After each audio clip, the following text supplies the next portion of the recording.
but in some people's defense, this is our third event today, so some of you might be a little bored, but thank you to the one person who joined 3 times, so we owe her a bunch of flowers, so that was brilliant, thank you. So, completely different slant, although it does say concern for South African gas and regulation, so we have the wrong header, but anyway, we're talking about infrastructure and logistics today, okay?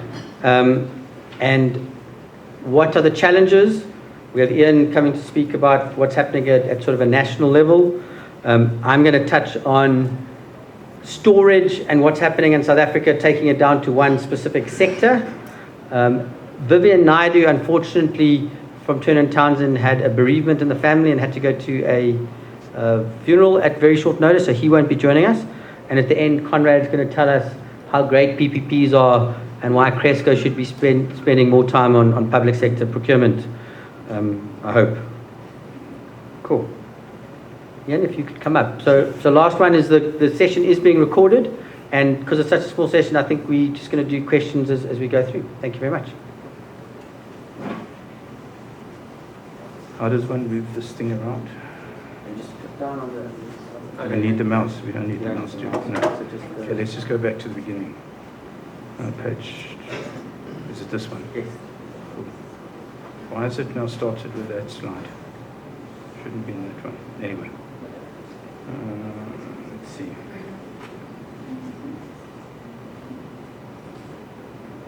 Oh, it's in reverse order. This is a good start. Okay. We like Transnet. We're going backwards to 1992. Speak so long and I'll change it on for you. No, it's fine. You sure? Yeah, let's wing it.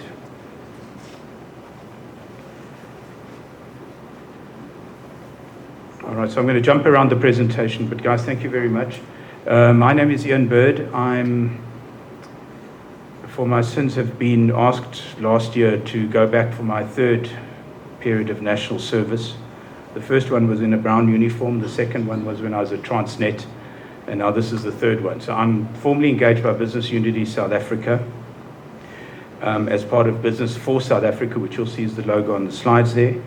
And I've been asked to head up the business structures that engage with the government through the National Logistics Crisis Committee. B4SA is a joint, is an umbrella body. It's not a legal entity. It's an umbrella body that was brought together for COVID. Some of you may remember back in 2000. And it includes all the members from Business Leadership South Africa, which are companies, and Business Unity South Africa, which are organizations. But because it's an umbrella body, anybody that's interested in an affected party in the logistics environment is under our banner now. And then we engage with the government structures, both the government departments as well as the state-owned companies on the logistics crisis, very similar to the National Energy Crisis Committee, NECOM. So you can see the two of them hand in hand. I'm not going to go through all the details on the slides. The decks will be handed out, but I mean everybody knows we're in a huge crisis at the moment on the logistics side, both on the rail, the ports, and the road. So much so that you have Transnet trains running into each other on the main corridor on a double-line corridor. So there are major issues in that environment, and they've been coming for a long time. The National Logistics Crisis Committee really came out of this raft of challenges that we've got on the slide here. The big number, the takeaway number out of this, and you can argue the toss around the interpretation of the number, but the GAIN group, which operates out of the University of Stellenbosch, under Professor Jan Havenga, has done a huge study and have been doing studies for many years on the cost of Transnet or TFR and TPT, which is the port terminals, inefficiency to the South African economy. And they've now estimated at 1 billion rand a day. So of course when we had our first meeting with the president, he was shocked at this number, and he then brought into being the National Logistics Crisis Committee in May of last year. We meet with the presidents once every 6 weeks, so we've had 6 meetings with him already. And the backdrop to all of that was these numbers and stuff that you see on the slides here.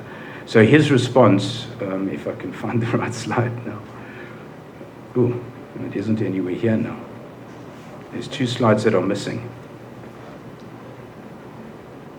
Okay, there we go.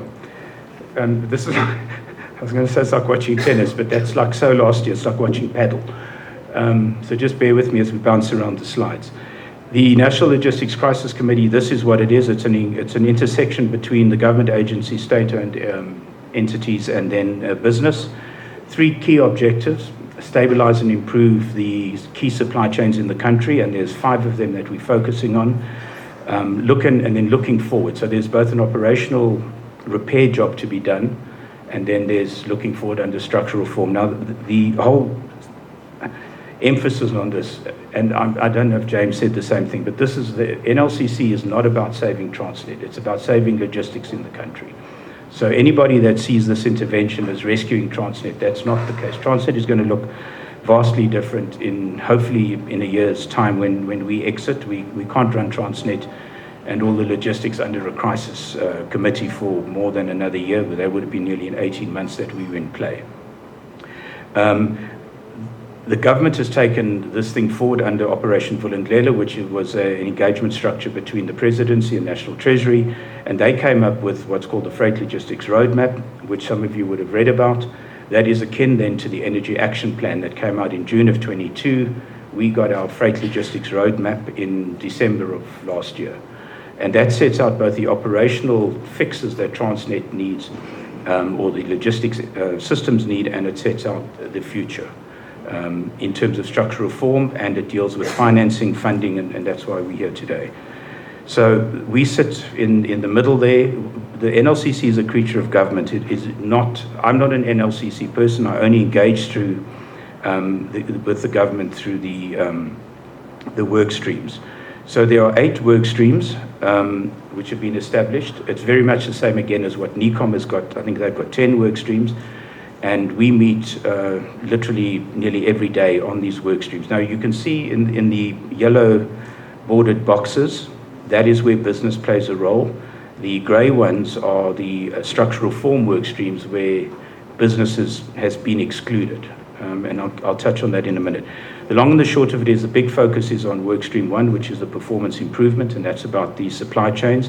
We're focusing on the export coal, export iron ore, manganese, chrome, magnetite, and then the container corridor to Durban. And we meet regularly. We meet once a week with Transnet, with the Portnet, the GPT people, and we engage on the performance of those corridors against a set of metrics and KPIs. Because Transnet has failed, we had to bring in workstream 2, which is how do you manage road transport in the country, given the complete stuff up on the N2, N3, N4, and the Northern Cape to Gqeberha corridor, which is the export manganese. So business is driving, we are represented very heavily in workstream 1. I'm the co-chair of that workstream, and it's chaired by Transnet. Workstream 2, we drive that very heavily because there's road transport, because business is contracting the road transporter. So we take that seriously, and we're looking at a whole big data tracking strategy on that with self-regulation on the transporters, to make sure that you don't clog up the borders, you don't clog up the ports in Richards Bay and in Durban. We're not doing such a stunning job in Richards Bay, but the N4 to Maputo has seen signs of life. But unfortunately, the more efficient you make the corridor through our interventions, the more trucks suddenly start going there, because Transnet continues to fail. And the underpin of all of this, notwithstanding we've been going for a year, is, I must be honest, the performance of Transnet, particularly on rail, is no better than it was 6 months ago, and you would have seen the export coal is at 32-year lows. So we've spent a lot of time getting our governments right, our engagement structures right with the government, but the performance is not yet ticking over. Commuter transport, I won't spend any time on. Then we've got a big issue with security. We are a business, it forms a large part of that, mainly because we are supplying all the security to the rail corridors, particularly the export coal. We've got a communications work stream as well. Then the 3 in the middle, the greyed out boxes, deal with the future, around third-party access onto what will remain Transnet or the state's lines through the vertical separation. Procurement challenges, which is not really a big issue for us, but very much for Transnet, as it has been for Eskom and others. And then the financing work stream. And this work stream, number 6, deals with the financing of Transnet's balance sheet. In the structural form, there's the PSP focus, as well as I said, the private operator focus. So we have an engagement strategy and methodology with those work streams, though we don't formally sit on them, and they're chaired by the government structures.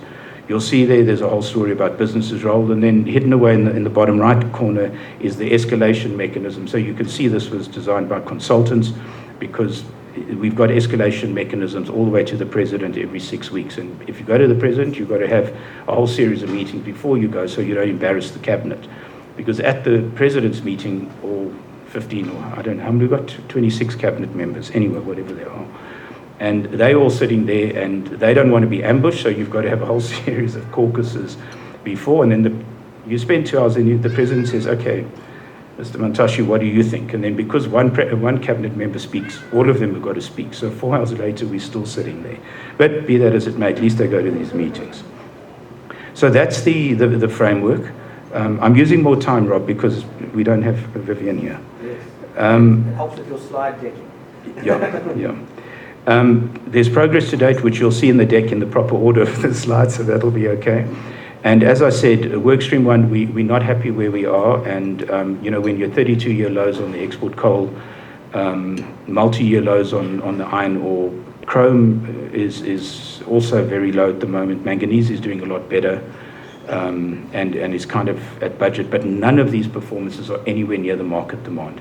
Transnet in its heyday, with everything, containers, cars, you add everything, you break it down to a ton. A ton is a measure, as a unit of measure. Transnet did 226 million tons. Last year they did 150 million tons. So 80 million tons, gone.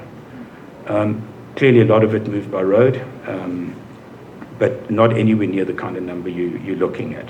And as I said, those numbers were on the earlier slides.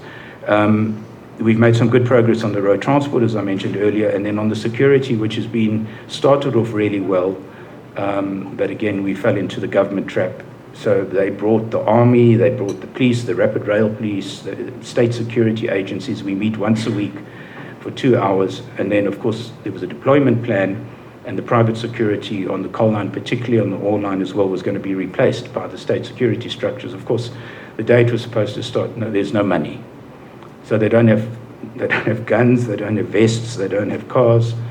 So we don't have any state security involvement of any one of those 4 state security structures involved on protecting the assets at the moment. I'm really talking about the coal lines and also the N4, by the way, because as you can imagine, when you end up with 20-kilometer queues, your vehicle's exposed, your cargo's exposed, and the drivers are exposed. So we have a serious problem at the moment. RBCT, which is the coal exporting party at Richards Bay Coal Terminal, we're funding nearly 400 private security personnel with 100 vehicles, drones, and everything, and protecting the line. But it can't carry on forever. I mean, it costs inordinate tens of millions of rand a month. So we have a major problem there, but it's everything that's been faced. And believe it or not, when because of the economy, there was a 15% cut in all the departments' budgets. The security budget got cut as well. And it's ironic because there's no money in the fiscus because we're not exporting and earning foreign revenue on our export coal, iron, or manganese. So there are challenges there. On the reform side, we have moved over to that now. The structures to keep the operations going are there. Now we're focusing on the reform. As I said, unfortunately, we're not anywhere near where we want to be operationally, but we need to start looking forward. There are deadlines and there's dates. And the critical thing that's come out in the last couple of weeks is, as most of you will be aware, the government gave Transnet a 47 billion rand guarantee. It's not cash, it's a guarantee. Sure, they're going to use it to extend the term dates of some of their loans and get cheaper rates. But the big thing is the National Treasury said we're not going to get caught like we did with Eskom on the 254 billion rand guarantee. We are going to put tight conditions down on how this money must be, on how Transnet must respond to the guarantee that's been given to them. And it's brought out very clearly all the private sector stuff. There's sale and leasebacks are recommended, and there's deadline dates. There's dates in March and April and May and June. It's unbelievable what National Treasury has done. I just think they reached the end of their tether with Transnet and said, look, we're not going to give you hundreds of billions of rand. Here's 47 billion, but there's 21 conditions. So we're going to see a massive change, and we'll touch on that in a minute. Anyway, the structural reform, we got the freight logistics roadmap, we got the draft PSP framework for rail, which some of you have seen. The interim, the infrastructure manager, who will then be responsible for the track that Transnet will still own, has been brought into being. And there's a lot of work being done on, the lines should be open to everybody from the 1st of April, whether that happens or not. The good news is business has been invited in by Department of Transport to help drive the freight logistics roadmap, the implementation thereof, as well as deal with National Treasury on the conditionalities. Because there is no money, they're fortunately coming to business and saying, look, under what terms and conditions would you be prepared to play in this space? Funding Transnet, the infrastructure mainly, and again the Department of the Gain Group out of Stellenbosch has estimated somewhere between 60 to 100 billion rand is required, and some of you may have seen those numbers. That's just to keep the infrastructure going. And then there's a whole lot of innovative ideas and thoughts around the wagons and the locomotives and the operations. Another good thing that's been done is Transnet has agreed to what's called a mutual cooperation agreement, where private sector comes in, we fund spare parts, critical bits and pieces, critical maintenance. RBCT has been doing that for a while now, and then there's a recovery mechanism, a clawback through the rates or something like that. So it got through PFMA, and good news is that when Transnet gets to have to make a decision, it doesn't have to look where the money is. It can go to the private sector, get the money, as long as they can get it back through the clawback. And then, as I said, we've been involved in National Treasury on the financing of the Transnet balance sheet and ways forward there. Lucky I remembered all these slides, else this would be an embarrassment. Okay, so where do we go from here? Our focus for this year, I've discussed some of these things. We've been fortunate enough in the business team, we employed a whole lot of ex-Transnet executives that left under the voluntary separation package, or were what's the right word, were eased out by the previous set of management at Transnet. And they willingly came back into the Business Unity South Africa structure. We've managed to redeploy them and second them back into Transnet. So business is paying for them. There's 3 of them sitting in the office of the Transnet, or the TFR, Transnet Freight Rail CE, and we've got 2 people sitting in the office of the Transnet Port Terminals Chief Executive, ex-Transnet people, and have gone back. Emotionally, I think it's been quite a stressful time for them, but they've been willing to do that, and there's been a willingness from the new management at Transnet to receive these people. I spoke about the mutual cooperation agreements. As I said, we're working really closely in a partnership. And then, as I indicated, we have an engagement structure on the structural reforms.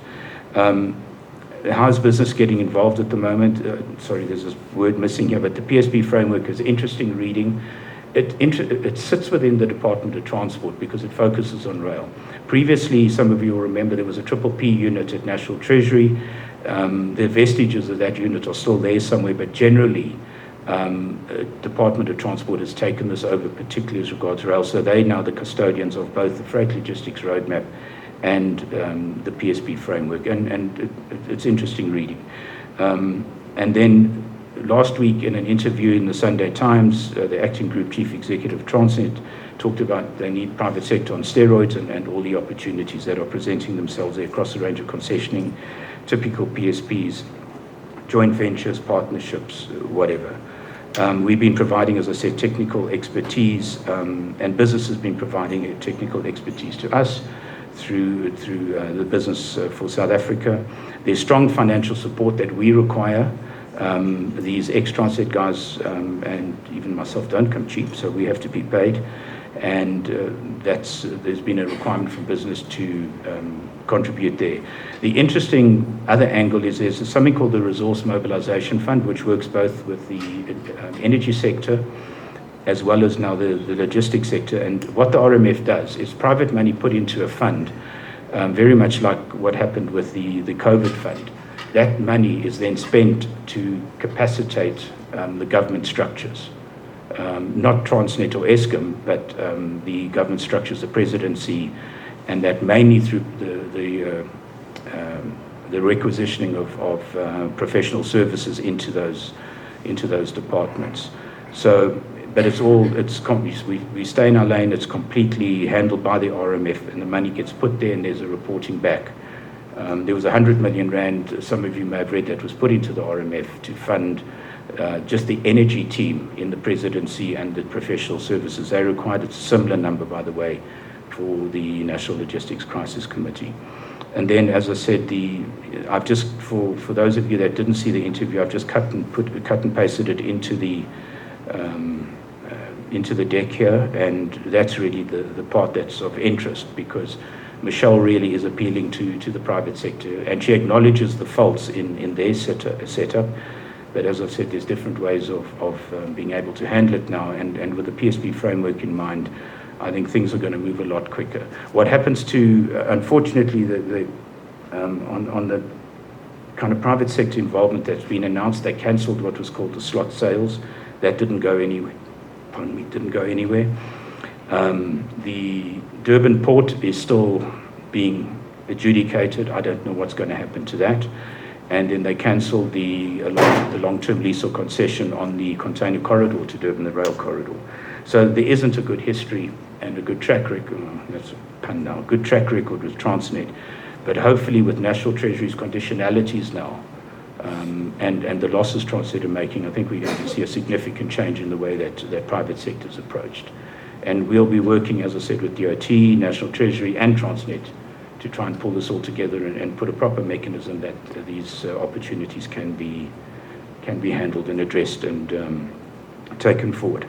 So Conrad, Robert, thank you. Cool. Thank you. Yeah, sorry. I know I used Vivian's time. No. But please, I think we have some questions. Okay. Oh, the questions now already? Yeah, I think we can while we can. So firstly, apologies for the slides. I think that was me. I owe you a beer afterwards. And then a question for you, if I can start. So I like numbers, so I like scoring if I can. But let's assume Transnet, when they did 236 million tonnes, was rated 7 out of 10 in terms of their competency. That was an improvement.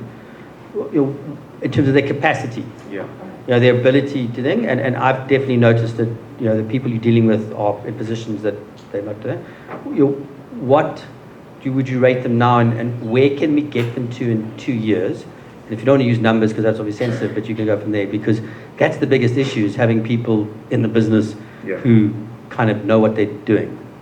So if they were 7 out of 10 we'll make it, maybe we're 8 out of 10, they're probably at around a 4 right now. It really is, the organization is broken. I think it's very similar to where Eskom finds itself. And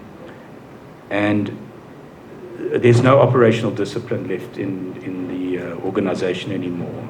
And that probably came about because the regime or the executives that left in October of last year had no operational experience, no large entity experience, no corporate experience, and they had, but those who ended up in liquidation. So I'm not sure that's a good recommendation. But without that knowledge, and Transnet's a very hierarchical organization, and people want to know where they fit, who's their boss. They want to be told what to do, and you want to work and you want to follow standard operating procedures. And there's a huge safety issue. And all of that literally disappeared overnight. It disappeared because there was no management that knew what they were doing, but it also disappeared because the people left under the voluntary separation package. So that middle layer that went out, the whole hierarchy literally fell, collapsed in on itself, if for want of a better word. The new the acting executives that are coming now are dyed-in-the-wool people, understand the operations, understand how the organization's pulse. And with us sending a few people back there, it's a drop in the ocean. The business on the NECOM side, on the Eskom side, has put in over 100 people back into the power stations. I don't know if James gave you a number, but I think there's about 150 people that they've put back. And we're not at that level at all. And the important thing is, all the assets are still there. The assets that did 226 million tonnes are all still there. Sure, they've deteriorated, but they're being run inefficiently, they're being parked, etc. So the wiring to get back to that number is there. It's just people, went away on COVID and they never came back. They may have come back physically, but they never came back mentally. And there wasn't the authority in the organization, that kind of drumbeat of executive management, because they either left or, as I said, there was no control mechanism. And Transnet's not a flat organization. It's got structures wat skrik vir niks, but that's how it's always worked and that's how people respond. So we've said internally we need to be out of there, as I said earlier, by March of next year. We can't, the new executives, whoever they are when they're appointed, hopefully in the next week or so, are not going to want to run, if I showed you that structure, because in addition to, well, here's the rest of the structures, that's what we've got to manage every day. And here's a bigger picture of that little thing in the right-hand corner. If you're an executive in a multi-billion rand business, to start worrying about how many reports you do, and these things happen every 6 weeks in a cadence, they can't handle it. It's just the organization's not geared for that, and the executive don't want to do that. So we need to be out of there by March. The target last year was 150 million tons. This year's target in March is 154 million tons, give or take. Target for March of next year is 193. Don't know how they're going to, it's going to be tough. So I'm hoping we're back to a sort of a 5 or a 6, given that they perhaps were in 8 in the good old days. But yeah, our target is to be out of there by March of next year. Thank you. Here we go. There's no media here, is there? No. Okay. Chris Yellen was coming, but then he Okay, that's fine. He doesn't understand anything about a rail, so it's good. Hi. So my question is with the PSPs coming up. So is there enough, because you're now talking about capacity and capability within Transnet. So the question then is that with the PSPs, is there enough capability and capacity in the country to then do those PSPs? So if you start at the bottom, within Transnet there isn't. And I think in a number of cases, and James, who's now at NECOM, used to be the internal transaction advisor at Transnet dealing with all these PSP models. The easiest answer is when somebody presents something, whether it's solicited or through a process, the easiest answer is no. And they put it aside and they carry on. Pay lip service to that. And that's kind of half the sense one's getting with what's happened with the slot sales. They made it so difficult. That was the first pass of trying to get private operators on the line. They made it so difficult that it couldn't work. I mean, it was a 2-year deal for a 20-year asset. I mean, how does so those were cancelled, and it was inevitable they were going to be cancelled. And then the container corridor also cancelled. Although there's a 150-page document and people spent millions putting their proposals, just cancelled in early December. So they had less people. They've got less people now than they had, and I don't think they're capable of doing it. Hence this RMF that I referred to, where the presidency, I think, is going to take a much larger role with the professional services they're going to procure, albeit with private sector money or private sector funding. Bring transaction advisors, legal advisors, technical people. That's the RFPs that have gone out for the NLCC team at the presidency. So it's recognized that there's no capacity within Transnet. DOT, Department of Transport, less capacity, less. And they've never dealt with these things. This is not their world. They've got to look after the roads and now they've got to deal with freight logistics roadmaps and PSP frameworks. There's 1 or 2 guys that are really good there, but no capacity. So that recognition is there, and the RFPs from the presidency went out in December. They closed last week, I think. Some organizations may have seen them and responded to them even. On either the technical, the project management, or the other raft of professional services. And hence why business was called in by DOT. The guys saying, look, we've got this, we've caught these 2 buses now, the PSP framework and the freight logistics roadmap. How do we deal with it? What does the mining sector want to do? Bring us the mining sector. Transnet is saying the same thing. The very senior guy in EXCO there, we've met with him a number of times. He is responsible for this area. And the board is bringing in extra people as well now onto what they call the balance sheet stream, which is to deal with Transnet's financing, but they will also be dealing with the PSPs. But at the moment, they're not geared. There isn't also a mechanism to pull these things into the organization. DOT doesn't have a desk yet. The framework calls for such a desk or a unit. Because if you've got an idea, what do you do with it? And you may have done all the best stuff in the world, and you're modeling, and you're this, and you're that, and you take it there, and there's just it's like a black hole. So can I add a question on that, the topic, if I can, just to jump in? So typically we've never had an unsolicited bid framework in South Africa under that. Surely this is required, because to go through a typical RFP, we'll be 2 years' time and we'll still be adjudicating. How is that working? Any thoughts? No, at the moment it's addressed in the framework, and I just want to. You'll see in what Michelle has said, they recognise that those are challenges, and I'm just now talking about Transnet. But ultimately, Transnet's not going to decide these things. They're going to be decided at the Department of Transport and at National Treasury, at the Presidency. At least the rules of the game, and given the way that this mutual cooperation agreement, for example, came about, it literally was done in a month. So and National Treasury is critical to these things because of the unsolicited nature of how these things are treated.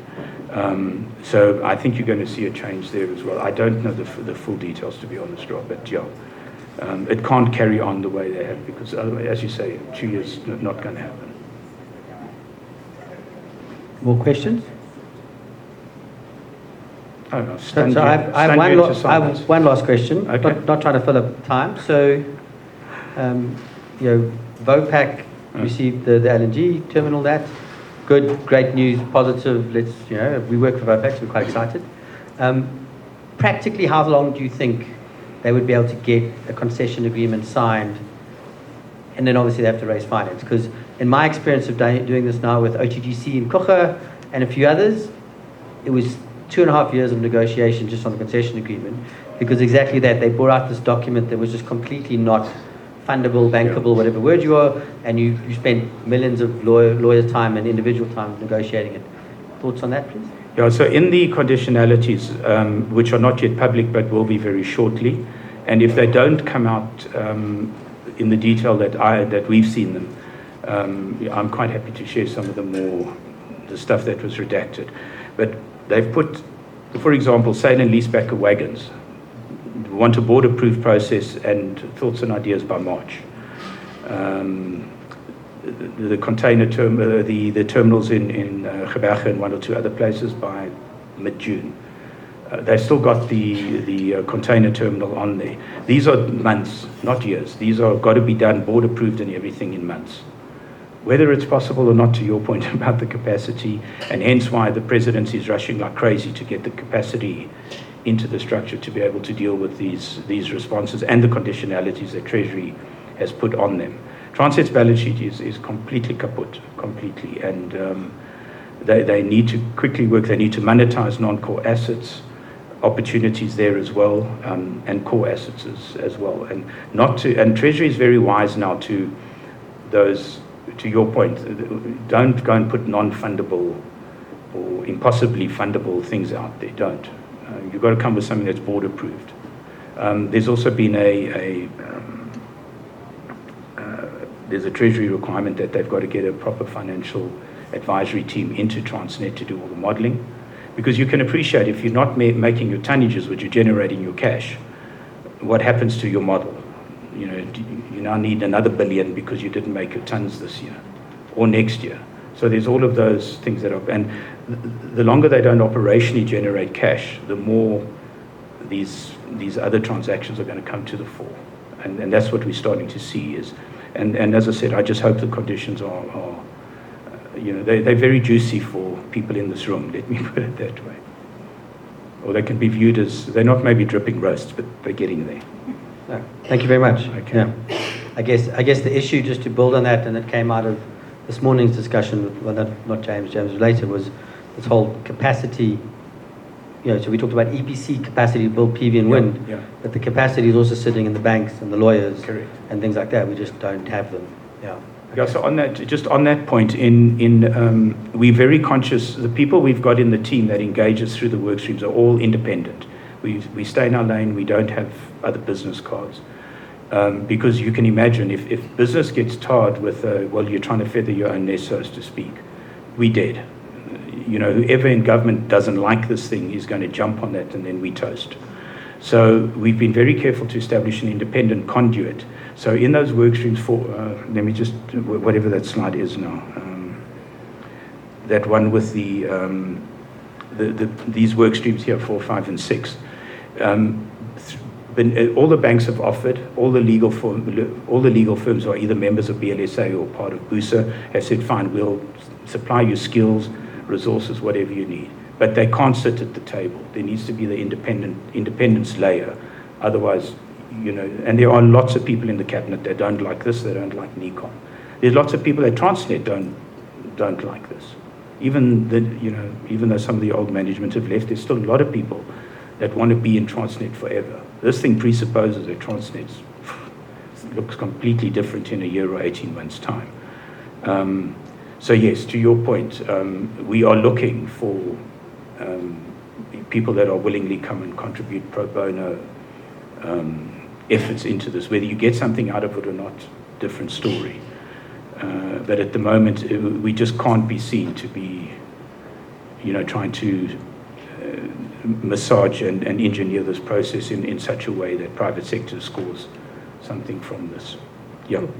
Thank you very much. And thank you. Thank you for your time. Thanks.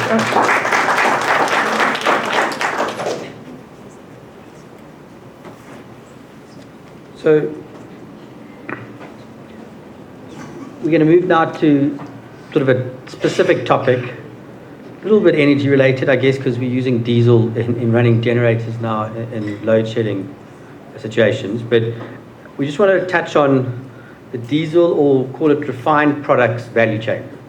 And sadly, the story is as depressing as some of Ian's slides in terms of there, but let's go to reality. So, the petroleum production in South Africa, petroleum products move typically from refineries and ports, 200 depots, 4,600 service stations, and 100,000 direct large-scale consumers using it.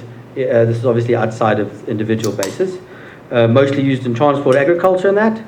Unfortunately, in 2023, 4 of the refineries are not operational. Mostly due to growing operating costs, but also new regulations of clean fuels, which is a good idea.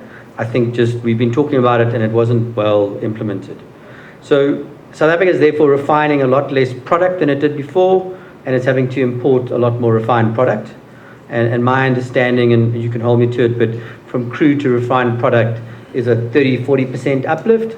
And the other benefit of refined product is we have a whole lot of byproducts that are relatively coming for free, like bitumen and all sorts of stuff that obviously have downstream teams. So us not refining doesn't just mean we have diesel issues. There are other parts of the sector that are even more impacted. I mean, I think a refinery, the amount of byproduct and stuff is quite scary in terms of that. I think that's what Sasol makes most of their business actually of refined products. So that, or the outside byproducts. So for that is a real issue. GDP impact, obviously, import parity pricing, all the bits and pieces that I've mentioned. In addition to that, we have sort of a number of, Astron's restarting, operational, old refinery, good logistics and that. So in many cases, we have really good assets that could be utilized for other opportunities. But at the moment, to re-engineer them, re-feasibility them, go from there, it takes a long time. I mean, the Astron refinery was closed for nearly 2 years, huge amount of feasibility work to get it to where it could be over time, and refurbishment. Concern. Diesel imports by ports over time, completely dominated by Durban and then a few others. And if anyone's been down to Maiden Wharf or Bayhead, good luck trying to get into that port. There is a quicker way around the back, past the golf course, through someone's house. But if you actually go on the main road, you're never going to get in there. And you can imagine that's even going to be worse in that scenario. The other point on some of the storage things is typically a lot of the storage players sitting on the other side of the harbour there have largely gone for chemicals because it's not a regulated product, and because refined products are regulated, the tariffs are set, and obviously you'd rather bring in fertilizer and not have tariffs and things like that. So this whole over-regulation has resulted in private sector going obviously profitable driven, and therefore even more severely restricted our refining and capacity and things like that. Fuel demand and delivery protocols. So I think we can talk about this separately. This is becoming a serious issue. We're working for a few data centers in the Western Cape, and in fact this is where some of these numbers come from, and they did some Western Cape type engagements, and there's a huge fight for security of supply of available diesel. And in some cases, yes, you can pay a premium, but there's already so many people standing ahead of you in the queue, and that's also now creating a lot of, how do you actually process this? It's not good practice. Trucks going cutting the queue, and that obviously just the whole thing breaks down again, and then the structure falls, and then all the good work Jan and his team are doing at an individual depot level just doesn't happen, and then you can imagine that amplified by the number of depots. So a real worry and situation there. And then from a storage point of view, we are significantly undermanned in terms of the storage space. Obviously CEF having the huge amount of storage, primarily crude, not really adding, unfortunately, to the economy, and from that point of view. And then you have a couple of private sector players, plus obviously some of the bigger traders who have their own capacity. But there's been this push towards, I guess, pushing out the majors because they were deemed to be control the whole value chain. But then there's also been this lack of new entrants coming into the market. So the amount of NERSA licenses that are there and the amount of storage actually built for those licenses, you'll find are significantly higher, and that many of them have not gone across. I was involved, as I mentioned, the OTGC project in Kucha. It took 2.5 years to negotiate a concession agreement, took another 1 year to kind of get the guarantee to support this and that, and by then the fuel volumes had disappeared and the project was no longer viable, and what was theoretically a 200,000 cube facility was down to 63,000 cubes, and because this is primarily a fixed cost business and people weren't willing to pay a premium for it, the project was dead, and the concessionaires handed back the asset even though they'd spent over 100 million rand in development costs, they'd cleared land and stuff like that. And unfortunately there's a few other examples like that. So not great. So I'm still looking for the cheer me up slide, and I'm not sure I have one, but that's why Conrad's coming. But this is a real issue there in the sector. And then we look at the Western Cape in a case study. The key inputs, we have really Saldanha, primarily CEF, and a few larger players. Mossel Bay, largely Petros A and energy related. And then we have Cape Town with either the storage inland sort of there, and then we really have the Vitol Bergen sort of storage facility in Cape Town that largely controls the flow of fuel in that whole sector. And without saying that Vitol's playing games, that's what I'm saying, the distributors who have the relationships get first access to fuel. They in turn have their relationships with third-party fuel, and so the whole market is therefore distorted, meaning if you're a small player with no real political pool, financial pool, or large demand, you're sitting at the end of the table, and you are therefore load shed, or you don't have it from that point of view. Real concerns. So I think the story itself is a sad one, and we've quoted, and in fact I asked the lady who pulled the slides together for me just to mention a few points of diesel, and I think she had 3 pages of examples, but I cut it down because we don't want to be that depressing. I'm maybe talking over a bit. But for us is, how do we quickly increase the implementation? And we use the VOPAC approval as one. Get these things over the line, get them done, because they still have to complete the feasibility study. In most cases, they've done an initial design, they haven't done a feed, they still have to raise the finance, they still have to get to financial close, and they still got to get all the final permitting. So any of these projects that are kind of actually going out to permit or procurement now, in my view, are 2 years away, unless it's a rehabilitation of an existing facility, of actually being able to get to financial close, and then you've got a 1 or 2 year construction period, depending where you are. So most of these interventions, sadly, from an infrastructure build point of view, are sort of 3 to 4 years away from actually being operational. So I'm afraid that actually is a sad story, and hopefully Conrad can come up and join it from that point of view. But this was our view on the logistics chain, on the diesel sector, and some of the constraints, which was building on what I think Ian said with some different examples. Cool, thank you. And here we go. Opportunities and predictions. Thank you, Conrad. We give you a clap. No. Only give me this clap.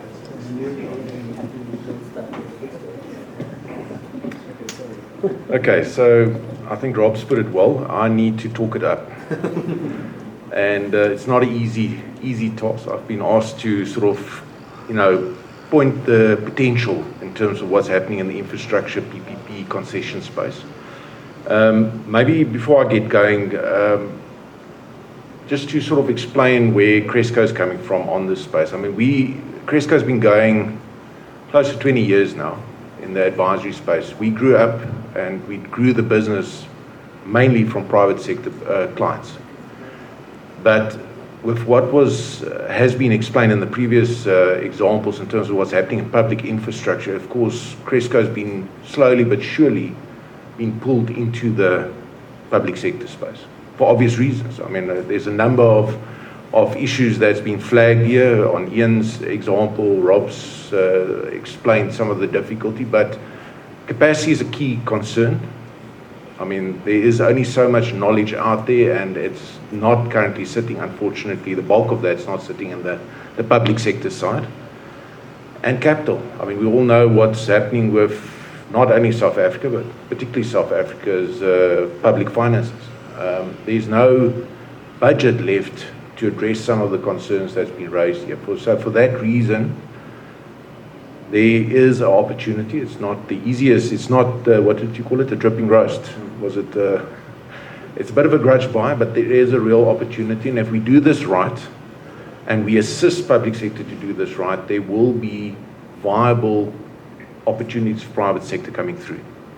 So bear with me. As I said, I've got a difficult task. I need to talk it up, especially on the back of the two previous speakers' information they've shared. But yeah, bear with me. And then again, I know the audience is well educated on what PPP is involved, but so just bear with me while I'm trying to shed light on why this is a real opportunity. Now, I mean, there's obvious, I mean, I've already touched on it, there's obvious reasons why the PPP model and similar models, let's not get fixated only on the public-private partnership models. There's all sorts of, a handful of models internationally that can be applied to mobilize private capital to support public sector infrastructure. But it has a clear impact that is needed desperately at the moment in the market. Not only South Africa, Africa, most developing countries globally has got a need for infrastructure development to stimulate economic growth. And that is not going to happen like it's happened in the past, where purely through government initiatives and government capital this is happening, and private sector is playing parallel with them in terms of their own, driving their own models on that basis. I mean, the fortunate thing we have in South Africa in relation to the rest of Africa is we have relatively good public infrastructure. I know it's not been a positive, it's not been growing positively, and it's basically where we're sitting at the moment. I think the first crunch came on energy. We know how that's played out, or how it's still playing out. Of course, the immediate next one, which Ian touched or covered, is the infrastructure side, the logistics infrastructure side. That is where the crises are sitting, and that's where private sector is well placed to come and assist through these models to come and enhance and improve. It's not an easy process. I mean, Cresco is currently involved with various PPPs, not only in South Africa, but across Africa, different types of assets. I have not seen a quick and painless process. It is a reality. I mean, if you're following the PPP standardization process in South Africa, it's not, I mean, I personally think the 2-3 years you guys are playing around with is still bullish in that context. I mean, I'm personally involved in Gautrain. some of the audience members were, until recently, still sharing my pain on that, but that process is about a 5-year process just to get a new concessionaire appointed for the next post-2026 for GMA. It's not a quick process, and I think there's a valid point that Rob raised in terms of a structure that can speed up the procurement to this, but of course not opening yourself up to what shenanigans has happened in the government procurement process. So it is a fine balance, but speed is critical in terms of finding solutions for the problems we're sitting with. I mean, let me not go into the technicalities here. I mean, it's all PPPs, it's all about risk sharing and value for money for government, affordability, but ultimately a fair risk allocation between government and or public sector and private sector, and doing it on a commercial level, which is in most cases challenging to find that sweet spot that works for both private and public. It's no easy feat. It takes a lot of investigation, a lot of analysis, a lot of negotiation, a lot of, I think probably the biggest challenge here, in lots of stakeholder engagements. I never appreciated how many stakeholders can be involved in a project until I got involved with public sector projects. And it is, I think, Ian, your writing reports until you don't have hours left in the day. That is the process that's involved to get everybody on board and everybody lining up in the same direction. It is a challenge. But if you get it right, there's a real opportunity, and it's a must. It's no longer a nice to have.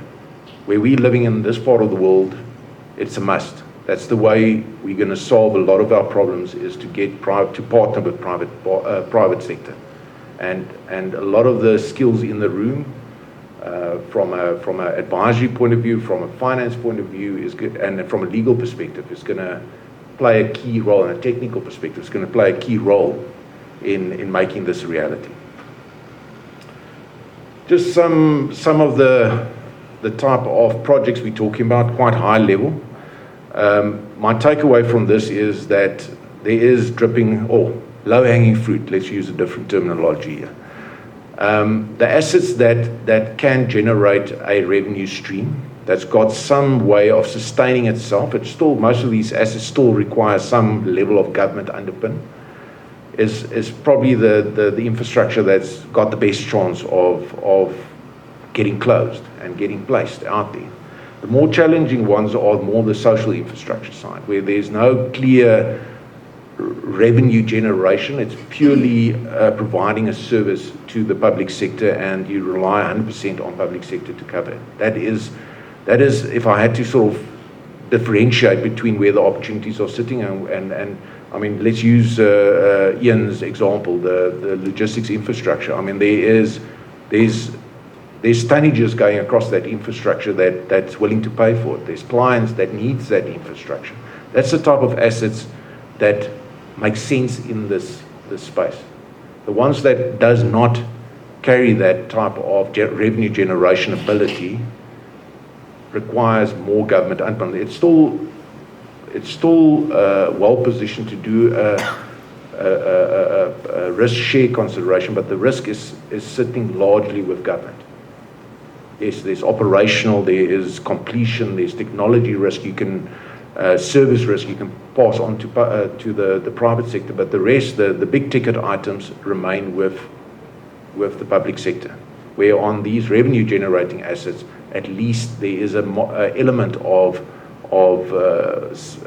ability to generate revenue to assist government in paying for these assets, and to also assist in getting capital to the projects. Just some examples of the type of developments that's happened in the different sectors here. There's been successes, not a hell of a long list. I think everybody would admit it. There's some successes in South Africa. There's even successes in Africa. I mean, where it's even more challenging to what we have in South Africa. Here we have legislation, we have frameworks that drives these type of engagements. In Africa, it's not often the case. Where there's a lot of capacity building, there's a lot of, it becomes much more complicated to get it into a bankable, fundable state for private sector to mobilize the capital there. But I think to that point, and maybe just to save some time, yeah, it's the next one. I mean, a good example of what is spilling over into Africa is exactly what Ian's been explained to us. The problem is in South Africa.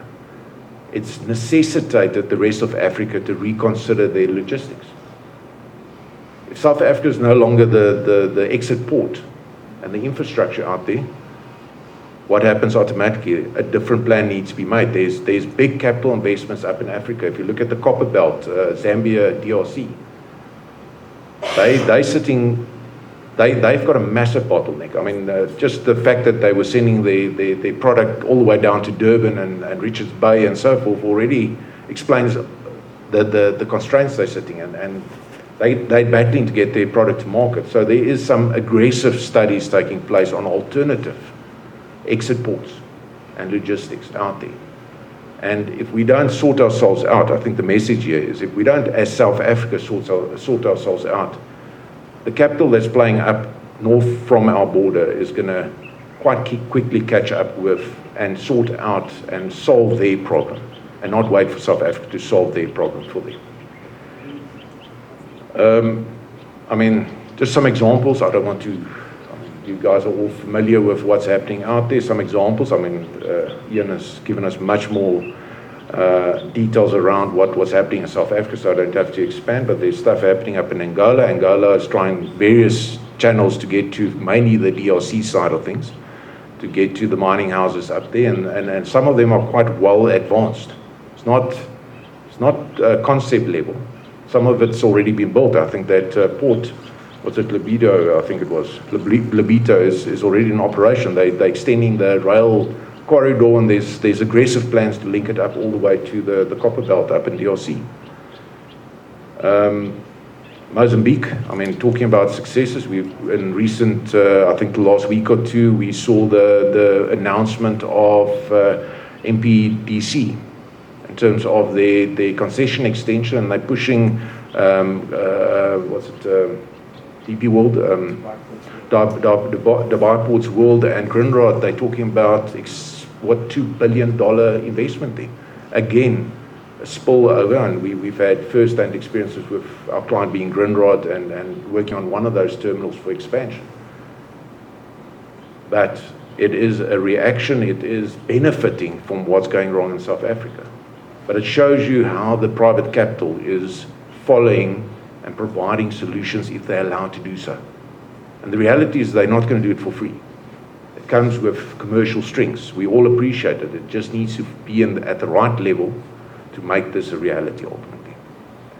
I don't know if that's all positive, but I do believe there's an opportunity that we should not ignore. I know it's not an easy space to be in, personal experience, but if we get this right and we can solve the problems in the public sector space, there will be a brighter future, I think, for this continent and South Africa as well, in terms of economic growth and all the benefits that comes along with it. But yeah, that's my attempt to positiveness in the public sector space. I hope you guys believed half I told you. So, thanks a lot.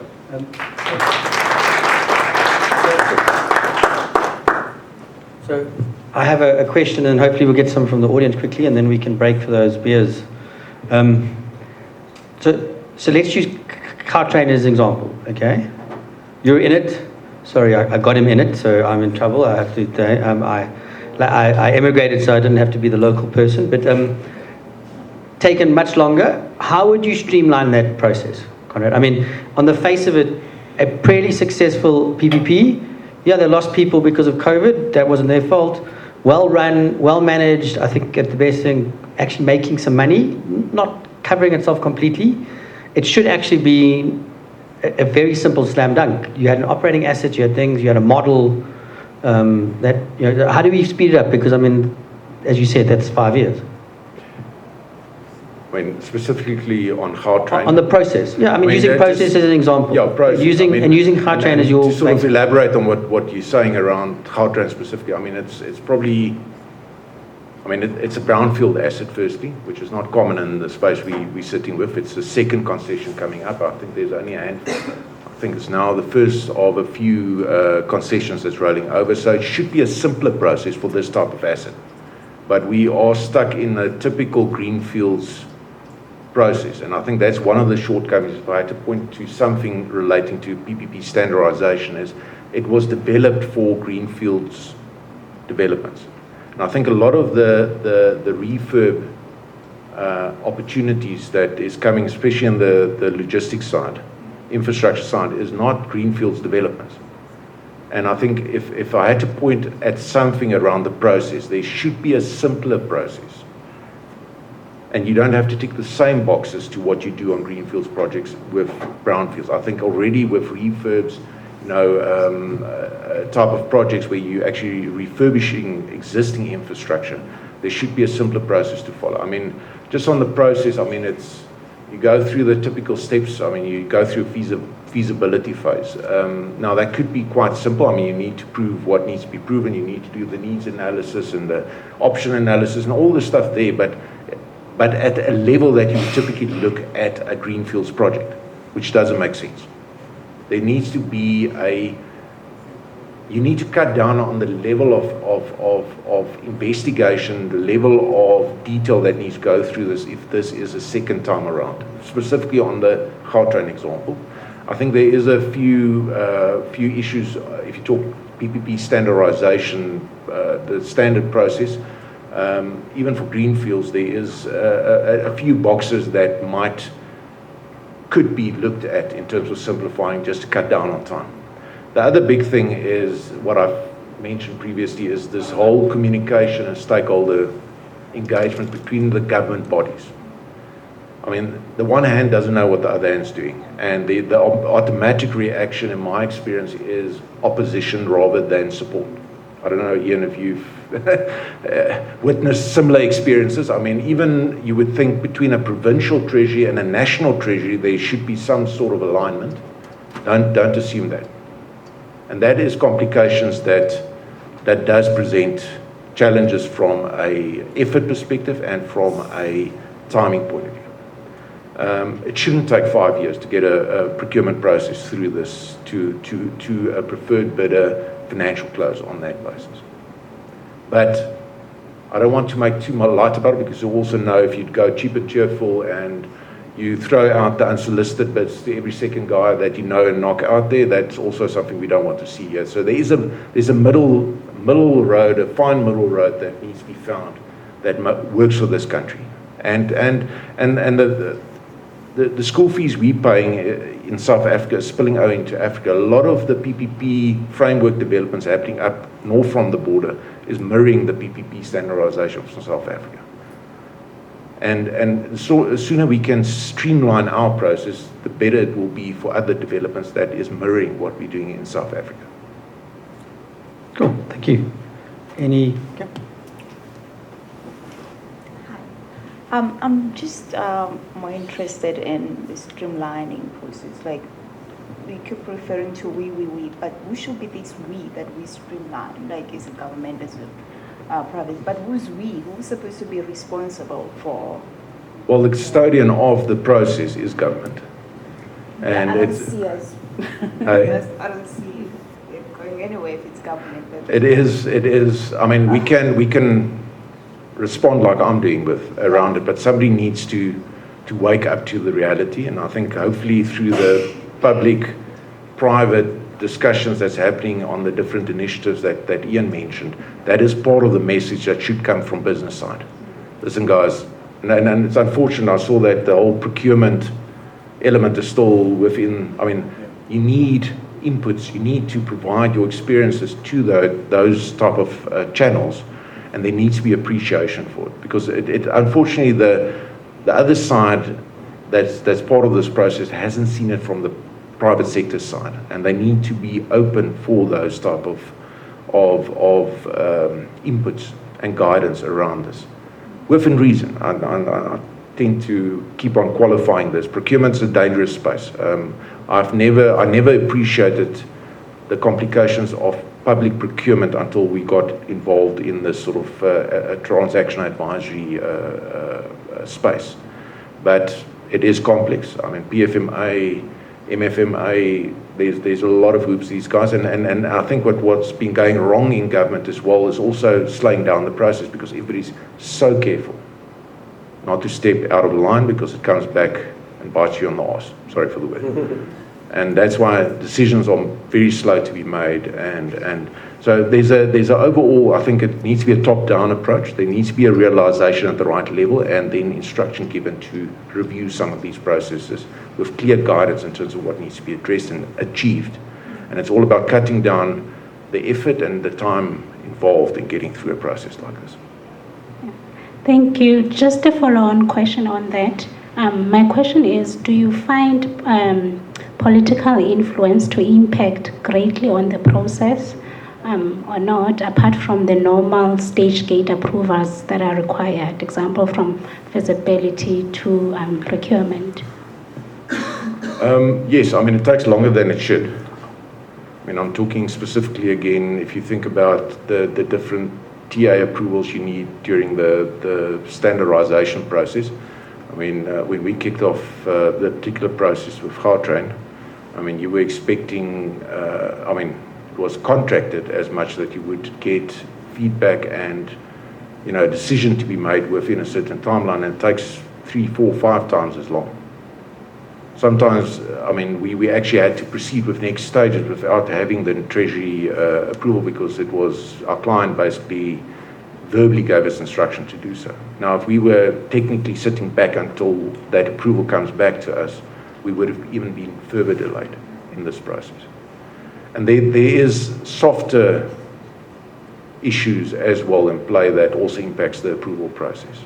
For instance, a provincial and national treasury that can't align on budgets that's already been approved, strangely enough, which makes life interesting because that debate can carry on for quite a long time, and it delays, again, a process. But it's, again, the one hand not knowing what the other hand's doing and what the joint effort should be focused on in achieving it. Okay, it went a bit negative here at the end here. Sorry, hold on. I tried my best. I promise you, I tried my best to keep it positive. Robert, if I'm allowed, may I just go back to the presentation that Ian has made? Yeah, sure. Yeah, specifically with reference to the capacity that has to be mobilized for Transnet in getting the private sector on board. I just wanted to know, did you perhaps consider the model that the IPP office has introduced over the last couple of years? Yeah. I'm not punting it up, but I'm just saying, that basically on behalf of the government and of Eskom, generation was mobilized through the methodology that we all know, but it's a self-sustaining, self-funded program. The IPP office doesn't have the capacity to do it in-house. Was that something that's been considered? Thanks. Yeah, interesting. There was a comment yesterday or the day, where are we now, Wednesday, Monday, around that this is what the unit at DOT should be structured like the IPP office, which had its successes. So they have looked at what's worked in the past. They will also, just interestingly, they will have immediate access then to the presidency team that business is funding as well as additional capacitation. So if you look at the way that the government will be dealing with it, it has a unit that will now be sitting in DOT, and there will be some funding available for that, but the primary funding will sit with the skills that the Treasury and that National Treasury and the presidency will be driving back into the various departments. There will be a big push, and that's partly what we want to do now. Although the funding loses its identity when it goes into this resource mobilization fund, we do have a say in the way that it gets deployed initially.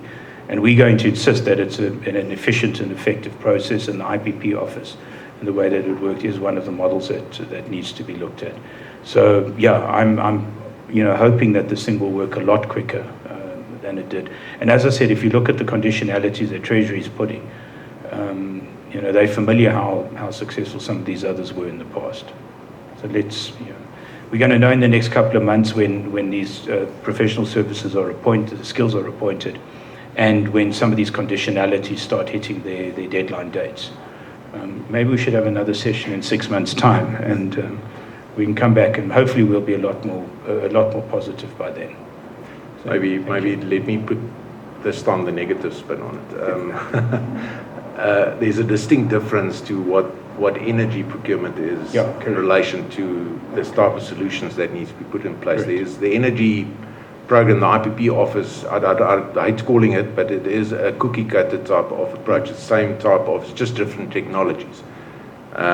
Where there's been similar noises made, for instance, on water projects. Yeah. Why don't we put a procurement office down for water solutions out there? But it's not one size fits all, unfortunately, in terms of those type of infrastructure, which sort of pushes it back to a PPP standardization rather than the sort of standard sort of procurement process that can just be replicated with different rounds on it.